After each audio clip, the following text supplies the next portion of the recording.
Hello viewers, welcome to IT System Admin and Information Technology Learning Tutorial channel for you.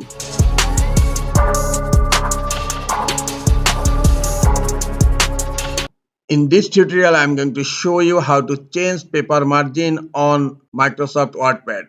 Sometimes it becomes very important for you, so don't forget to watch full video. To change paper margin on Microsoft WordPad, open the WordPad and click on File tab on upper left corner, then click on Page Setup, and here you will find margin and inches is selected. Now if you want to change the margin, I can change left.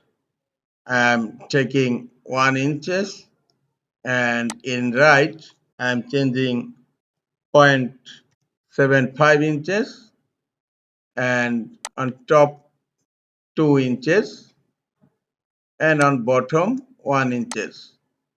Okay, now click on OK,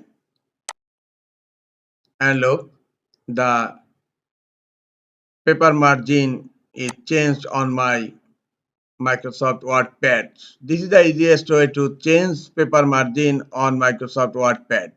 This is all for today. Hope this tutorial is helpful for you. Keep watching for next tutorial. Thank you very much.